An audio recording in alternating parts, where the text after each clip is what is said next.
toi aussi tu préfères ne pas penser à ce que t'as mangé en Amazonie. Si toi aussi les méchants de ton lycée c'est des punks avec des chaînes. Si toi aussi tu penses qu'il faudrait laisser Bruce Lee reposer en paix, Bienvenue à la Zone Geek. Sur Radio Campus. Aouh. Donc la Zone Geek c'est une émission YouTube avec des dégénérés 1, 2, 3 comme nous. Mais cette fois-ci, on est à la radio pour vous parler de thèmes obscurs et oubliés, comme celui qu'on va aborder aujourd'hui. Très obscur et très oublié. Oui, qui Non, sont les films d'exploitation. Mais qu'est-ce que c'est que ça, Nurgle, les films d'exploitation? Il faut savoir décrire ce qu'est le exploitation movie. Ce sont des films qui exploitent jusqu'au bout un aspect qui est l'aspect principal du film. Par exemple, il y a eu la blaxploitation. Ce sont des films avec des gens de couleur. Des Afro-Américains, et tout le film est basé sur cet aspect. Les héros de Harlem. Voilà, les héros de Harlem. Shaft est un bon exemple. Il y a Shaft, par exemple c'est le plus connu. la Nazisploitation, où tout et le là, film tourne autour des nazis. Ilsa, la louve des SS. Voilà. Par exemple. Et les films d'exploitation sont habituellement assez obscurs, on va dire. En fait, il y a autant de thèmes étrange. que de... Enfin, Ouais. c'est fou, Il y a plein de thèmes. Moi, je dirais que pour moi, la meilleure définition du film d'exploitation, c'est dire que ce sont des films qui ne sont pas faits pour une raison artistique, mais uniquement pour attirer le public de manière un peu basique en coupant un peu les frais. C'est un film qui a un but purement commercial et ça se tournait souvent autour du sexe et de la violence. Tout à fait. Alors, pour reprendre quand même un de mes professeurs à l'université de cinéma, qui disait que même dans ces films mal faits, mal montés, mal tournés, il y avait quand même des choses intéressantes à Bien aller sûr. puiser artistiquement, et pas que dans l'histoire, etc. Donc, ce sont des films de série B, Z, mais il y avait quand même quelque chose qui... Je ne sais pas. En fait, Bien sûr. il y en a des bons. Alors, Il y en a des bons. Il y en a des biens.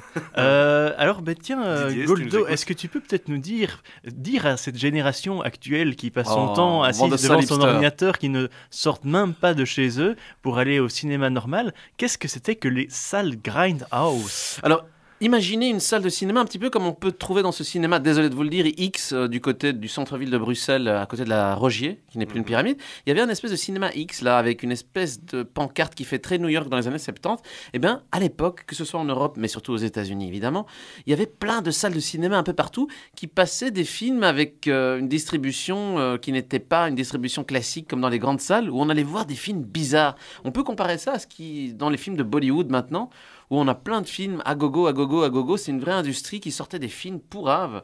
Et en fait, on est entré dans une salle dégueulasse avec des rideaux déchirés pour Les voir... sièges collés un peu. Ouais, des sièges collés où on avait l'impression de voir le même film 10 fois, 10 semaines différentes. Mais en fait, c'était 10 films différents avec des réalisateurs qui changeaient de nom d'ailleurs parce qu'ils avaient honte de faire leurs films. Parfois, Et oui. donc, c'est là qu'on a pu découvrir à l'époque, pour ceux qui étaient déjà nés, des films qui racontent des histoires de méchants nazis zombies. C'est là qu'on a pu découvrir des films qui racontent des histoires de méchants punks à moto qui donnent des coups aux méchantes femmes violées. C'est là qu'on a pu découvrir des films avec des Afro-Américains qui tirent à coups de fusil à pompe sur des méchants flics blancs et des choses comme ça. Tout Ouais. à fait. Mais tout à fait. Et donc, nous parlerons après la musique de comment ces films ont quand même très inspiré quelques réalisateurs qui sont aujourd'hui très connus et reconnus. Mais avant ça, voyons un petit peu, en effet, Nurgle, tu as décrit pas mal de liens, mais dans les films d'exploitation connus, donc nous avons entre autres notre ami Lloyd Kaufman, c'est pas 100% du film d'exploitation, mais quand même, c'est pas... En fait, il est devenu presque un film, un genre. En fait. Et il est devenu presque un genre à lui-même. Ouais. Oui, c'est ça, Ouais. voilà. Il vient de là, mais il a Donc, tourné à sa Lloyd sauce, Kaufman, Lloyd Kaufman. qui était l'un des créateurs de la société Trauma, qui a fait entre autres le Toxic Avenger. Oui, c'est le plus connu, c'est Toxic Avenger, Voilà. mais bon, il y a aussi En Romeo et 84. Juliette, voilà, etc., etc. Donc, ils sont des films beaucoup basés sur la violence, mais mais souvent fort humoristiques. Les traumas, ils ont un côté très potache, en fait, que parfois l'exploitation n'a pas. Oui. Les vrais films d'exploitation, parfois, sont particulièrement sordides. Souvent, d'ailleurs, il y a tout un genre, le revenge exploitation, qui sont souvent des films qui tournent autour du viol. D'ailleurs, en fait, ce qui m'a beaucoup marqué en faisant mes listes, c'est que ce qui est rigolo, c'est que il y en a un qui va marcher, de films d'exploitation, et une fois qu'il y en a un qui marche, on en fait 100 pareils. Il y a tout on un fait 100 genre, fois la même chose. voilà. Par exemple, en 69, Easy Rider. Eh ben, ils ont fait je sais pas combien de faux Easy Rider beaucoup plus mal faits. I Spit on Your Grave, qui est justement, comme je disais, un revenge exploitation, qui est une histoire très sordide.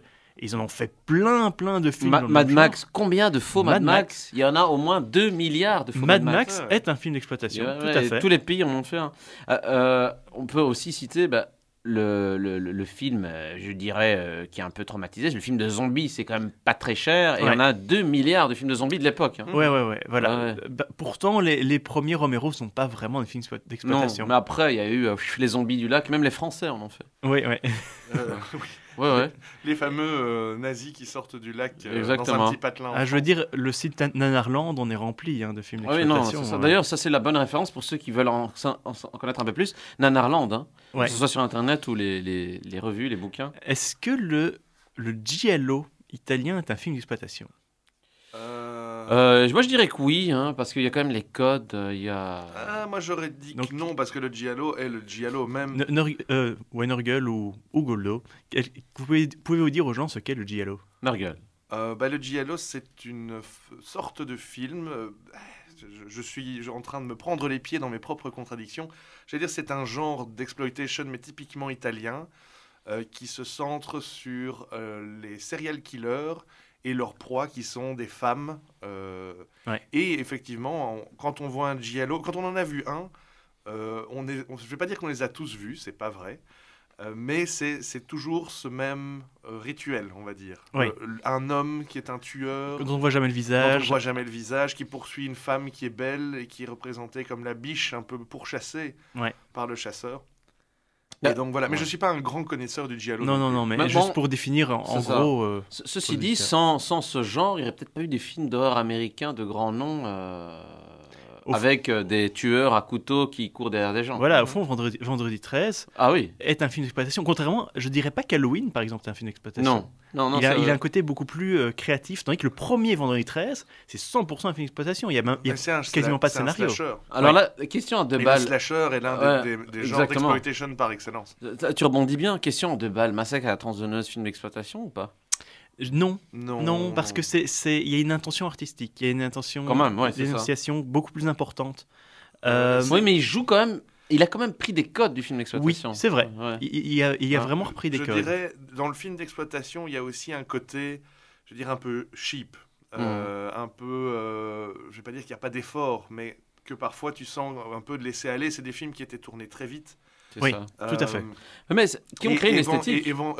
Massacre à la tronçonneuse, Mhm.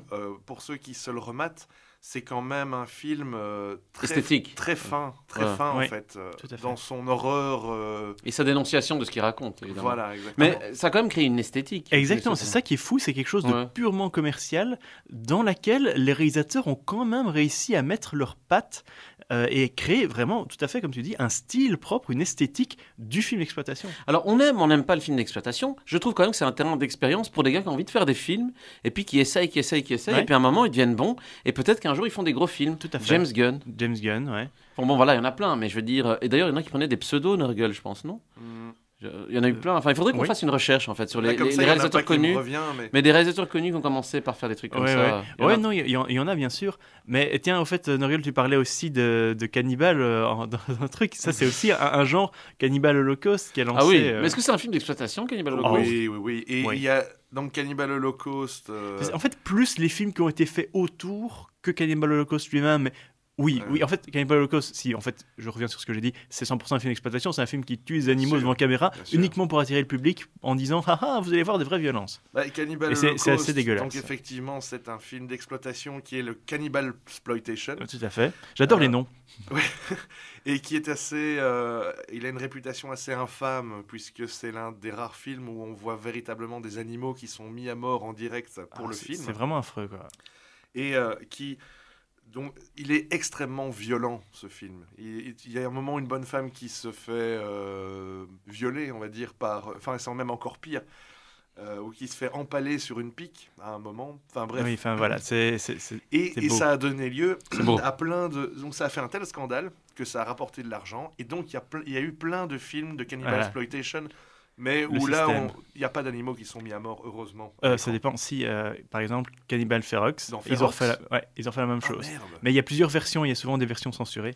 Bon, Euh, ça joue aussi sur le côté voyeuriste des À gens. 100%. Bah, attends, évidemment, moi je vois une 100%. fauchette de trucs dégueulasses avec une gonzesse empaillée et un renard qui lui chatouille les fesses avec une plume, je regarde. Non, mais c'est vrai. C'est du renard Non, exploitation. non, mais je Voilà. veux dire, ça marche plus maintenant parce que tout le monde peut aller sur YouTube se rincer l'œil avec des chats qui griffent des gens dans des vidéos et des choses comme ça. Donc voilà, en Ok. fait, c'est un peu, non, mais les vidéos YouTube, c'est ça, c'est un peu de la vidéo Il y a le d'exploitation. côté voyeurisme. Ouais. On Oui, va c'est- dire que voilà, à l'époque où ces films sont sortis, il n'y avait pas d'internet et ces films offraient Cet ce échappatoire. spectacle voyeuriste en mettant en scène plein de choses qui sont dérangeantes et affreuses. Mais je vous propose qu'on passe à un petit morceau de C'est musique. peut-être encore un peu tôt, ça, pour Ah, la musique. comme tu veux, c'est Oui, toi non, le mais maître c'est- du Oui, temps. oui. parce Et on qu'il a voyage encore dans le temps, là, on a regarde. encore un peu de temps. Ah, ok, Et ok. je voulais juste te parler d'un genre qui m'a toujours beaucoup fait rire, c'est la Bruceploitation. C'est les films qui tournent autour de Bruce De Lee. Bruce- Parce que Bruce Lee a eu un tel C'est succès ça. qu'ils ont essayé de reproduire. Et donc, tu as des tonnes de faux films Bruce Lee. de faux Bruce Lee qui s'appellent en général Bruce Lee, mais avec un seul E, ou alors avec un I, et qui ont des faux noms, et qui sont peut-être Ah. des experts en Ouais. arts martiaux, mais qui sont pas Bruce Lee. Bruce Lee. Alors, recontextualisons, hein. Vous êtes dans un marché aux puces, vous voyez plein de cassettes VHS à vendre, et vous voyez un Bruce Lee rapide avec une pochette à moitié bien faite. Vous prenez vite le film en vous disant, bah écoutez, je regarderai chez moi ce que c'est. Maintenant, évidemment, on peut pas aller googler pour voir effectivement est-ce que c'est le vrai Bruce Lee, est-ce que c'est machin. Voilà. Donc, il joue sur cette. En fait, c'est jouer sur la cover, en fait. Hein, Oui, et Bruce jouer Lee. sur l'erreur, les gens qui vont acheter un L'erreur. film par erreur, On en parlera tout à l'heure sur un certain Et- requin. Hein, Voilà, qui- par exemple. Et moi, ce qui- qui me tue, c'est que souvent, dans les films de Bruce Exploitation, les acteurs, ils ont tous des tronches de cons. Ils ont le. Alors, en général, le- ils ont des tunnels de soleil pour qu'on se rende pas compte que c'est. Ils ont pas le Bruce costume Lee. jaune de Bruce Lee et la coiffure de Bruce Lee, mais il y a que Bruce Lee qui pouvait porter ça. Voilà. Et eux, ils ont vraiment l'air d'être une bande de bouffons. Je On suis peut dire désolé. aussi que la réalisation et le jeu d'acteur est mauvais, mais bon, ça c'est. Ouais, mais oui, globalement, c'était des films qui étaient faits très vite avec des acteurs débutants, etc. Donc, il ne faut pas s'étonner qu'il n'y ait pas vraiment de réalisation et de jeu d'acteurs très poussé. Le dernier film de Bruce Lee est en fait, la fin est un peu un film d'exploitation. Désolé de le dire, mais Ah, il est mort, donc ils ont dû reprendre un autre je veux gars qui est dire, mauvais. vrai. le Ouais. jeu de la mort est la Ah. première Bruceploitation, Oui, non, mais sauf qu'il y c'est a vrai. vraiment Bruce Lee dedans. C'est ça la Oui, il y a vraiment différence. Bruce Lee dedans, c'est ça qui est incroyable. Mais il y a aussi eu tout un système où les Italiens ont commencé, à côté de films originaux, ils ont commencé à faire des remakes de films américains. Ça, Oui. c'était vraiment rigolo. Alors là, j'ai une anecdote, on en parlera peut-être après sur ça, justement. Ok, ben on peut peut-être lancer la musique. Ah bah alors. voilà. Et donc, nous avons parlé de choses bien sombres avec cette exploitation. Et donc, nous allons passer à un truc un peu plus pripsotier et sympa. Je vais vous faire écouter du Elvira. Oui, Elvira, la maîtresse des ténèbres. Et non avec- pas Melvira. Hein. Non, pas Malvira, Malvira. c'est pas pareil. Et donc, c'est Elvira avec Haunted House. Pour des raisons évidentes de droit d'auteur, ben, j'ai coupé la musique ici. Si vous voulez avoir nos émissions avec les musiques, eh bien venez les écouter sur Radio Campus tous les premiers lundis du mois à 19h. Et on est reparti. Et donc, à quand la Goldosploitation? Eh bien, la Goldosploitation pourrait exister, mais elle serait censurée, interdite et déjà has-been. Tu imagines, tu fais un film qui a beaucoup de succès, et puis il t'arrive quelque chose, et tu te répasses, et puis on continue à faire plein de films avec des acteurs qui sont obligés de se raser la tête. Oh, et de mettre des t-shirts geeks. Exactement. Oh. Ah. Non, mais justement, avant la pause musicale que Nurgle a choisie, qui est pas mal d'ailleurs, Haunted House, eh bien, je voulais juste vous rappeler un petit truc sur le film un peu à la Frazetta. Donc, imaginez les univers médiévaux fantastiques à la Conan. Donc, c'était une esthétique très années 70, on va dire, où il y a des gros serpents, des hommes virils sans poils, des barbares sans poils. Des je tiens à muscles et rappeler. des cailloux. Des muscles, des cailloux et des pierres et des sorciers. Et ben, en fait, les Italiens, tu parlais des Italiens juste avant la pause, et ben en fait, ils avaient ça forcément. Et eux, comment est-ce qu'ils fonctionnaient pour avoir leur budget? Ils tournaient de nuit en utilisant des décors des péplums de jour, à Cinecittà par exemple. Oui. Ouais. Et d'un film comme Barbarian Brothers, on n'aurait peut-être jamais vu le jour sans réutilisation de studios de cinéma la nuit et des choses comme ça. Oui. Donc voilà, et ça a donné Barbarian Brothers que j'aime pas trop. Hein. Je le trouve un peu Je l'ai vu pourri. il y a très Est-ce qu'on longtemps. peut appeler ça des Conan Exploitation? Oui, bah oui, oui. Il y a oui. un peu. Il y en a. il y a de La ça. Barbarian Exploitation, ça existe Ah oui, vraiment. Il y a bah oui. toute la série des Hercule. Qui sont pas mal hein, d'ailleurs. Je me souviens Ça plus dépend trop. Mais lesquels. je sais plus qui était l'acteur qui jouait Hercule. Mais moi j'aimais bien. C'était pas l'acteur qui jouait Hulk? Oui, voilà. Quoi, Lou Ferrigno? Ouais. C'était Lou Ah bon Ferrigno Il a qui jouait. joué Mais Hercule dans la Attends. vieille version, hein, D'accord, pas ouais. le Hercule, enfin bref. Oui, parce qu'il y avait aussi tous les péplums, enfin les espèces de néo-péplums pourris. Oui, ils aimaient bien faire ça. Caligula, il a eu au moins une dizaine de films où ils se tournaient 2 films à la fois en fait. C'est ça qui était drôle. Et donc ils gardaient les mêmes acteurs, les mêmes sets, sauf que c'était 2 films sur le même sujet, mais comme ça t'en vendais 2 pour le même prix. Belle stratégie. Voilà. Mais voilà, et donc c'est toute une époque en fait, ces films d'exploitation, qui ont fasciné et effrayé un petit peu. Ça faisait hurler les associations chrétiennes qui voulaient pas que ça passe dans les salles. D'ailleurs, c'est pas ça que dans les salles de merde qui collaient. Ou alors au bif. Mais Ou le bif alors n'existait pas encore au bif, déjà. Non, quoique le bif n'aurait peut-être jamais vu le jour sans les films d'exploitation. Oui, c'est vrai. Finalement. Et- Heureusement que le bif est là. hein, Donc comme rappel, le toujours. bif, c'est le festival du film fantastique de Bruxelles. Voilà. Et donc, ce qui est marrant, c'est qu'il y a eu un retour vers début 2000, un retour très important de l'ambiance film d'exploitation. Entre autres, comme ça, disons le plus clair, donc il y a Tarantino et Rodriguez qui ont fait Évidemment, un duo de films qui s'appelle le duo Grindhouse, exactement. Qui est un hommage complet à ça. qui est 100% un hommage, mais de manière générale, le cinéma de Tarantino, c'est bourré de références aux films d'exploitation. Complètement. Ouais. Il est de ces Il années-là. en a refait il l'a repris à sa sauce, mais il l'a remis. C'est un peu sa marque de fabrique. Ah oui, maintenant. totalement. D'ailleurs, en fait, il paraît que lui et Roberto Rodriguez, en fait, se mataient des films d'exploitation à gogo dans leur salle de cinéma. Ils en regardaient 2 en mangeant des pop-corn. Et c'est ce qui leur a donné de dire, tiens, si nous, on faisait nos propres films d'exploitation en 2. Ça m'étonne Parce pas, qu'il faut savoir qu'avant, dans les salles, tu avais en général dans ton ticket 2 films pourris Ouais, d'exploitation. Un Oui, pour le prix de 2, quoi. tout à Ou fait. 2 pour le prix d'un. Et je veux dire, tu reprends un Pulp Fiction, ça sent à mort le film d'exploitation. Mais bien fait. Qui Bien est- sûr, qui est quand même mais connu bien comme fait. Amador. Mais tu vois, c'est fou comment il a réussi à mettre une patte artistique dans ces films qui, à la base, n'en ont pas forcément. Encore qu'il y a des exceptions. Hein. Shaft, c'est un bon film. Oui, bien sûr. Des Blaxploitation. Black Caesar, qui est en gros Scarface, mais avec où le personnage principal vient de Harlem, c'est un très bon film. Ah non, moi je préfère Dolomite. Eh ben voilà, et donc j'allais dire. Black et après Dynamite ça, aussi. ils ont- Black- oui, et donc maintenant, ils ont refait, par exemple, Black Dynamite. Et est-ce que l'un de vous Ah, c'est- peut expliquer Black Dynamite? Ah, vas-y. Bah, c'est en fait c'est un Shaft-like. Un Shaft-like. ouais, voilà, mais c'est une comédie. C'est une parodie. C'est une parodie de Shaft et des films de Blaxploitation. Et ce film est hilarant. Ah oui, c'est Moi, clair. vraiment, c'est dans les films les plus fandards que j'ai vu. Il est là tout en haut avec. Avec Black Poppy aussi, non oui, non, bah, je ne reviens pas dessus, mais ça n'est pas grave. Black Poppy, mais non, mais il y a avec aussi Kung Fu. Kung Fury? Kung Non. Fury. Kung Po. Kung Kung Po. Po. voilà. Kung Po, oui, Ok. oui, Kung Po. Non, mais il y a aussi, évidemment, dans ce genre de film d'exploitation, ces faux films d'exploitation qui tournent sur Internet, notamment cette espèce de film qui raconte les aventures de Lando Cadrician. Black Star Warrior. Black Star Warrior, qui est une espèce de faux film d'exploitation, de Blaxploitation, qui se passe dans le monde de Star Wars. Parce que c'est ça que je voulais dire, c'est qu'en fait, la Blaxploitation et pas mal d'autres films d'exploitation, c'est aussi une espèce de défense sociologique de certaines ethnies aux États-Unis. Parce que par exemple, les Afro-Américains dans les films américains étaient souvent des personnages de seconde, voire de troisième Ouais. zone. Et à un moment, l'industrie du film noir américain s'est dit, bah, écoutez, nous aussi, on va recréer nos héros, un peu comme en musique. Il y a eu la Motown qui a donné l'une des plus grandes musiques finalement de l'histoire de la musique. Au niveau Blaxploitation, par contre, c'est resté quand même assez mais obscur. La question que je me pose, Oh, c'est le est-ce jeu que de dans mots. les films de Voilà. Blaxploitation, Oh. le blanc meurt au troisième quart du film? Ben, en fait, souvent, il n'y en a pas. Ça, non, ça règle le c'est vrai. problème. En fait, C'est vrai. les blancs dans les Blaxploitation, soit ils sont méchants, soit ils sont bêtes. De toute Oui. façon, c'est Ou ils ça. sont pas là. Où ils Mais sont il faut bêtes et savoir méchants, aussi- ils sont donc des policiers. Voilà. Voilà. Il faut savoir aussi que les réalisateurs de ces films Blaxploitation étaient blancs pour la plupart. C'est vrai. Et donc, en fait, c'était une façon de vendre à un nouveau public ces films, quoi. Ben, ce qui est marrant, c'est que les gens sont étonnés de ça, mais c'est comme si on disait, voilà, le gars qui a fait de la nazi-exploitation, c'était un nazi. Ah non, si le gars réalise un film de nazi-exploitation, c'est pas forcément qu'il Ah, est peut-être. nazi. Euh, Oh. Mais Jackie Brown, hein, Blaxploitation. Oui, donc alors là, oui, complètement.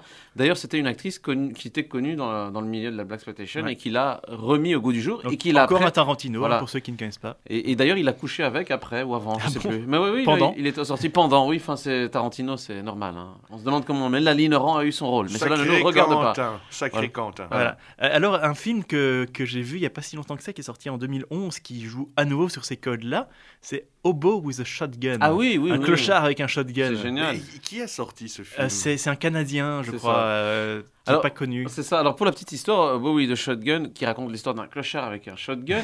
En fait, c'est effectivement un film d'exploitation, comme tu le dis, canadien.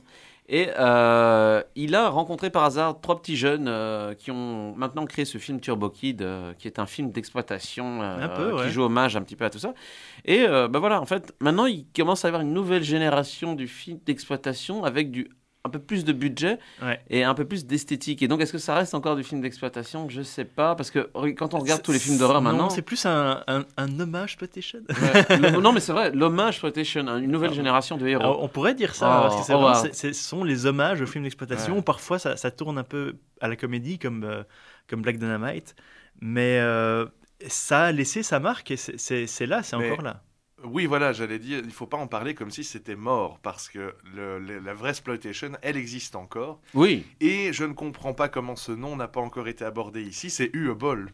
Oui. Qui, pour moi, est l'incarnation totale de ces films cheap, sur des idées qui ont été rachetées au rabais, avec des acteurs qui ne savent pas jouer, et avec des mecs qui font 2 films différents avec les mêmes décors. Mais c'est vrai qu'on l'avait abordé pour la spéciale jeux vidéo, mais c'est vrai qu'Uebol, voilà... Ouais, mais il y a aussi, évidemment, on n'a pas encore parlé, The Asylum, Gilles. The Asylum, qui font ce qu'on pourrait appeler des mockbusters, qui jouent en fait sur le fait que quand vous allez acheter votre DVD, vous allez vous tromper et acheter le mauvais film. Par exemple, Revenge of the Hobbits, ils ont eu un procès d'ailleurs, qui est un film qui raconte l'histoire de petites gens dans une contrée médiévale fantastique avec des elfes et des nains. Alors par exemple, Transmorphers, qui raconte l'histoire d'un robot qui se transforme en voiture ou d'une voiture qui se transforme en robot selon l'ordre. Mais leur hit le plus connu, c'est Sharknado. C'est ça. Et donc là, on revient dans un film d'exploitation super connu dans les années 70, qui est en fait le Sharksploitation, qui a été lancé par les Dents de la Mer. Ça, c'est un genre de malade, parce que les Dents de la Mer n'est pas un film d'exploitation du tout. C'est ça, pas du tout, non. Mais il y a combien de films de requins et d'animaux aquatiques, enfin les piranhas les suivent de près. Et puis les orques aussi, Orca si vous vous souvenez. Et d'autres. Il y a des tonnes, et en fait, c'est devenu, je sais pas, c'est devenu un monstre qui s'est trouvé sa propre vie, les films de requins. Sauf que là, ils sont allés encore plus loin, c'est des requins tornades. Puis t'as des requins tornades, t'as requins de tête, t'as les requins mécaniques. Dans la neige, t'as les requins dans le sable. Ça a donné lieu fantômes. À toute une série de films qui sont basés sur un animal. Il y a par exemple Anaconda. Exactement. Vous vous souvenez d'Anaconda? Il y avait quand même Jennifer Lopez qui jouait là-dedans. Non, mais c'est vrai, mais en fait, c'est une menace de la bête parce que ça vend facilement. Tout à fait. Tu sais de quoi ça parlait. Un monstre qui va bouffer des humains. D'ailleurs, en fait, il y a l'échelle supérieure, c'est le mélange de tout. Sky Sharks, par exemple, un projet crowdfunding qui est sorti il y a quelques années, avec des nazis, des requins, des avions, des tornades, tout est mélangé. Et ça, les gens adorent. Merde. Quand tu mixes tout. Oui, Sky Sharks, va voir. Je connaissais pas. Oui, c'est n'importe quoi. C'est des zombies nazis avec des requins mécaniques. Mais au final, est-ce que aujourd'hui, parce que ce serait pas mal de revenir à qu'est-ce que ça en est aujourd'hui, les petits films que les gens font sur Internet avec des crowdfunding, etc. Est-ce que ce n'est pas une nouvelle forme de film d'exploitation? Ah oui, complètement. Oui. Sauf que ici, tu ne vas plus dans tes salles parce qu'on ne sait plus ce que c'est, mais tu les regardes chez toi dans ton salon. Donc il y a moins ce truc. Ouais, je crie, j'hurle, je balance du popcorn sur mon voisin. D'ailleurs, je me permets de te couper. Vas-y. Oui, il y a un film d'exploitation tout récent, Kung Fury. Évidemment. Mais ça rentre dans l'hommage exploitation. Hommage exploitation. On a inventé un mot. Et il ne faut pas oublier aussi que on avait parlé dans une émission récente que l'arrivée de la VHS a rendu ça encore plus vendeur. Parce que tu n'osais pas forcément toujours aller dans les salles de cinéma pour voir ton film avec des bikers qui glauque et tout avec ton voisin qui venait juste pour dormir dans la salle. Et donc, mais tandis qu'une fois que tu as eu accès chez toi à ce genre de film, ça donnait quelque chose de nouveau. Ça a été un nouveau système vendeur. Oui, non, mais ce qui vend, évidemment, c'est la violence, le sexe, exactement, l'horreur, etc. Combien de films pseudo-érotiques à 2 balles Est-ce une bonne chose? Bah, De quoi, les films érotiques? Bien évidemment, Ah, c'est une bonne non, chose. je veux dire, Ah oui, non. Vendre des films uniquement sur le sexe et la violence. Bah, écoute, quand on arrivera à vendre des films où c'est seulement faire de la comptabilité pendant qu'il y a de la soupe qui cuit à la cuisine, bah oui, voilà. Tu es vraiment dégueulasse de citer les films des frères Dardenne comme ça. Alors, tiens, en fait, l'un des trucs les plus rigolos, je trouve, si on considère que Toxic Avengers de Trauma est un film d'exploitation, le fait qu'ils aient voulu faire un dessin animé pour enfants avec ça, je trouve ça particulièrement drôle. Tu voudrais pas qu'on fasse un dessin animé de Nazisploitation pour les enfants? Ah, ce serait bien ça. Oh. Gilus, quand il y a du pognon à se faire. Il ça, la louve des SS Pour les enfants. pour les enfants En animé, en animé. en jeu vidéo pour les enfants, en tablette. Avec Bernard Minet qui fait le générique. Oh, tu as cité le nom. Elsa, la louve des SS. D'ailleurs, Oh. on ne connaît pas tous les noms, mais il y a toutes des stars, des acteurs stars dans ce genre de film. Et qui certains sont devenus connus. Il faudrait qu'on fasse un petit listing Bien sûr. de ceux qui ont commencé là-dedans aussi. Hein. Voilà. Ben, je crois qu'on arrive tout doucement au bout. Une conclusion, quelque chose, une fantaisie? En fait, on est des enfants issus du film d'exploitation. Ouais. En ayant pris du recul et en se disant que quand même, il y avait des bons trucs dans ces films qu'on considérait comme tout pourris. Bah oui. Moi je dis vive les films d'exploitation. Qu'ils continuent parce que je pense qu'ils sont les seuls à pouvoir nous sauver du globic boulga consensuel et bien sage qu'on nous sert dans les salles. En soi, je trouve que ce sont peut-être des films, même malgré leur aspect commercial, qui ont plus de cœur que les blockbusters actuels. Bah oui, les moyens de production sont plus bas. Et donc, on peut faire des films de qualité, mais aussi des films d'exploitation en même temps. Ouais, Et voilà, exactement. Et bien sur ce, les amis, on vous dit à la prochaine. Bye bye bye bye. Je ne vous oublierai jamais.